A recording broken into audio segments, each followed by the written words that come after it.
أعوذ بالله من الشيطان الرجيم بسم الله الرحمن الرحيم لقد كان لكم في رسول الله أسوة حسنة السلام عليكم ورحمة الله وبركاته প্রিয় দর্শক, প্রত্যেকটা মানুষ দুইটি লাইফের সম্মুখীন হতে রাখবে, দুইটি জিন্দগির সম্মুখীন হতে রাখবে। দুইটি জিন্দগিতে আমরা কিভাবে কামিয়াব হয়ে থাকতে পারবো এবং সফলতা অর্জন করতে পারবো, সেই ব্যাপারে আল্লাহ সুবহানাহু ওয়া তাআলা বলেছেন, লাকাদ কানা লাকুম ফি রাসূলিল্লাহি উসওয়াতুন হাসানাহ।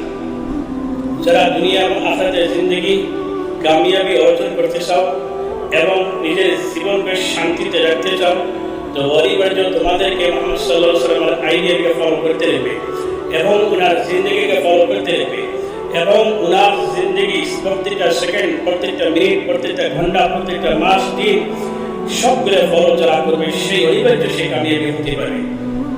এই জন্য মাইকেল হার্ট দ্য 100 নামে একটা কিতাব লিখেছে।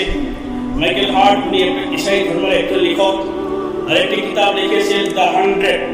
সেই কিতাবের মধ্যে 100 জন মহান ব্যক্তির নাম লিখিয়েছিলেন, কিন্তু ইসাই ধর্ম হওয়া সত্ত্বেও সেই দ্য 100 নামে কিতাবের মধ্যে মুহাম্মদ সাল্লাল্লাহু আলাইহি ওয়াসাল্লামের 1 নম্বরের নাম লিখিয়েছিলেন।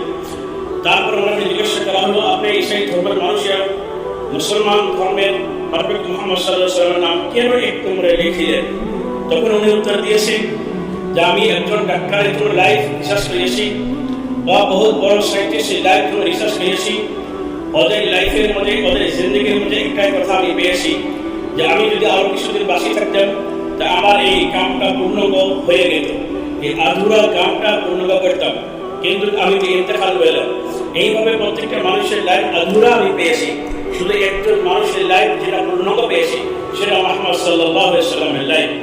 ওনার লাইফ যখন আমি রিসার্চ করেছি, আল্লাহ তাআলা যে উদ্দেশ্যে দুনিয়া পাঠাইছে উনি 100% সেটা ক্লিয়ারিং করে দিয়ে গেছে।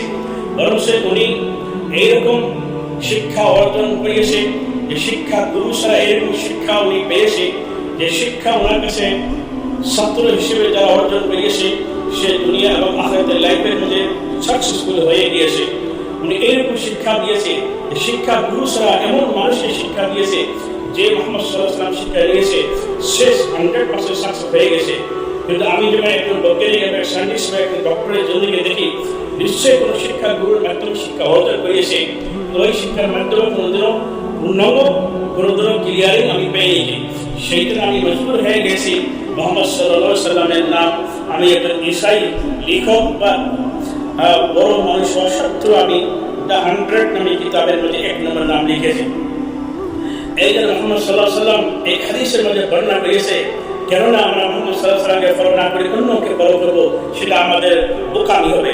স্বয়ং মুহাম্মদ সাল্লাল্লাহু আলাইহি ওয়াসাল্লাম বলেছে, হযরত আদম থেকে নিয়ে আজ পর্যন্ত আমি যে খানদানে জন্ম নিয়েছি, আমাকে যে খানদানে আল্লাহ সৃষ্টি করেছে সেই খানদানে আজ পর্যন্ত কোনো মানুষের জিনা করে নেই বা আমার খানদানে কোনো মানুষের জিনা দোষী সাব্যস্ত হয়নি। আমি এরকম পবিত্র এবং পাক সাফ খানদানে আল্লাহ তাআলা আমাদেরকে জন্ম দিয়েছে, কেননা এরকম খানদানের মধ্যে আখরি নবী আমরা পেয়েছি। আমাদের মধ্যে সৌভাগ্য, আমাদের মধ্যে কামিয়াবি আর কি হতে পারে? এই জন্য অনিবার্য আমরা ছোট থেকে বড় ছেলে সবাই নবী করিম সাল্লাল্লাহু আলাইহি ওয়াসাল্লামের জিন্দেগিকে ফলো করি। আমি বিশেষ নবী করিম সাল্লাল্লাহু আলাইহি ওয়াসাল্লামের জন্মের ব্যাপারে কিছু কারামত, কিছু অলৌকিক ঘটনা বলবো। তারপরে নবী করিম সাল্লাল্লাহু আলাইহি ওয়াসাল্লাম একজন মেয়ে ছিলেন এবং নাতি পুত্র ছিলেন। তো ইনশাআল্লাহ নবী করিম সাল্লাল্লাহু আলাইহি ওয়াসাল্লাম আমিনার ঘরে যখন জন্ম নেন, সেই সময় একজন ফাতেমা বিনতে আব্দুল্লাহ নামে একজন মেয়ে ছিলেন।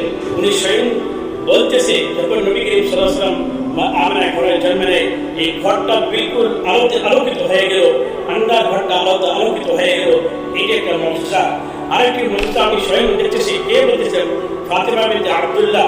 উনি বলতেছে, আমার সামনে তারাগুলো ঝুঁকিয়ে এসে মনে হয় আমার মাথার মুঠেই তারাগুলো পড়বে। সব তারাগুলো একদম ঝুঁকিয়ে পড়লো মা আপনার ঘরে উপরে। দেখ মা মনে করতেছি যে আমার মাথায় এসে তারাগুলো পড়লো। তারপরে মা আপনার স্বয়ং কয়েকটি মুজিজা এবং কারামত বয়ান করছে। উনি স্বয়ং বলতে যে যেরকম অন্য মহিলারা বাচ্চা যখন গর্ভতে থাকে, অনেক কষ্ট বা ওইরকম উল্টি ওইরকম মতি আসে, কিন্তু আমি যখন মুহাম্মদ সাল্লাল্লাহু আলাইহি ওয়াসাল্লাম আমার পেটে ছিলেন, আমি এই ধরনের কোনো কষ্টদায়ক কষ্ট অনুভব করি নাই। আরেকটি কারামত স্বয়ং বলতেছে, যখন মুহাম্মদ সাল্লাল্লাহু আলাইহি ওয়াসাল্লামকে জন্ম দিলাম, সাধারণত অন্য মানুষ যখন কোনো মেয়ে যদি কোনো ছেলে মেয়েকে জন্ম দেয়, সেই ছেলের গার মধ্যে রক্ত অন্য ধরনের দেখা যায়, কিন্তু মা আমিনা বলতেছে, যখন আমি মুহাম্মদ সাল্লাল্লাহু আলাইহি ওয়াসাল্লামকে জন্ম দিলাম, আমি স্বয়ং দেখেছি ওনার গায়ে কোনো ধরনের রক্তর কোনো ফোঁটা নাই, রক্তর কোনো চিহ্ন নেই, কোনো খারাপ বস্তু আমি দেখতে পারি নাই। আরেকটি মজাদা এবং কারামত বয়ান করছে মা আমিনা, যে আমি যখন কোনো সময় বাড়িতে ঘর থেকে বাইরে হইতাম, তা আমার মেঘগুলি আমার মাথায় এসে দান করেছিলেন। আমি যখন যে কুয়েতে পানি বলি গিয়েছিলেন, সেই কুয়ের পানি মিশেছিলেন, আর আমি যখন কুয়ের মধ্যে সামনে গিয়েছিলেন, পানি অটোমেটিক একদম সামনে আসছিল, আর আমি সহজভাবে পানিগুলো বাড়িতে ভরে বাড়িতে নিয়ে আসার সুযোগ পেয়েছিলেন। এরকম অনেক কারামত রয়েছে। যাই হোক, নবী করিম সাল্লাল্লাহু আলাইহি ওয়াসাল্লামের চারটি মেয়ে ছিলেন। এক নম্বর হলো যায়েনব, দুই নম্বর হলো উম্মে কুলসুম, তিন নম্বর হলো রুকাইয়া, চার নম্বর হলো ফাতিমা। এখন কোন কোন মেয়ে থেকে কয়েকটি ছেলে হয়েছে সেটা আমি বলতেছি। যায়েনব থেকে আল্লাহ তাআলা দুইটি ছেলে দিয়েছে, একটা ছেলে সন্তান আর একটি কন্যা সন্তান। যায়েনব থেকে আল্লাহ তাআলা দুইটি সন্তান অর্জন করেছে, একটি হলো ছেলে সন্তান, একটি মেয়ে সন্তান। ছেলে সন্তানের নাম হলো আলী, আর মেয়ে সন্তানটার নাম হলো উমামা। আলী উনি ছোটকালে মৃত্যুবরণ করেছে, আর উমামা যেটা মেয়ে কন্যা সন্তান ছিলেন, সে তার সঙ্গে নবী করিম সাল্লাল্লাহু আলাইহি ওয়াসাল্লামে অনেক ভালোবাসতেন। উমামা কোনো সময় নবী করিম সাল্লাল্লাহু আলাইহি ওয়াসাল্লাম কান্দায় উঠি খেলাও করতেন। উমামাকে নবী করিম সাল্লাল্লাহু আলাইহি ওয়াসাল্লাম অনেক ভালোবেসেছিলেন। তারপরে উম্মে কুলসুম দ্বিতীয় যেটা মেয়ে, ওনার থেকে আল্লাহ তাআলা কোনো ছেলে মেয়ে দান করেন নেই। তারপরে তৃতীয় মেয়ে হলো রুকাইয়া। আল্লাহ তাআলা রুকাইয়াকে একটি সন্তান দিয়েছে, সেটা হলো আব্দুল্লাহ, সেটা হলো ছেলে সন্তান। তারপরে চতুর্থ মেয়ে হলো ফাতিমা রাদিয়াল্লাহু তাআলা আনহা। ওনাকে আল্লাহ তাআলা তিনটি ছেলে সন্তান দিয়েছে আর দুইটি মেয়ে সন্তান দিয়েছে।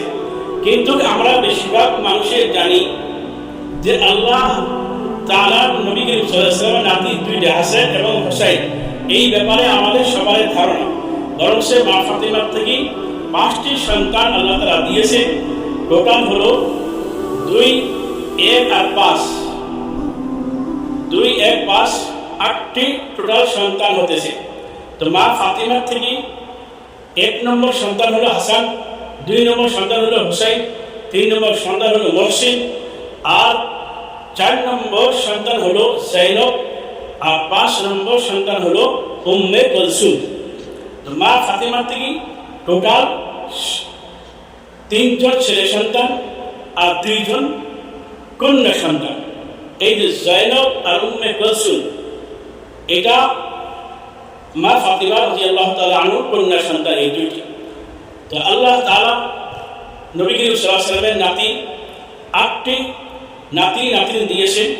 আমরা কিন্তু সবাই জানি যে 2টি নাতি হাসান এবং হুসাইন, বরং সে আল্লাহ তাআলা অনেক নাতি দিয়েছে, 8 জন দিয়েছে।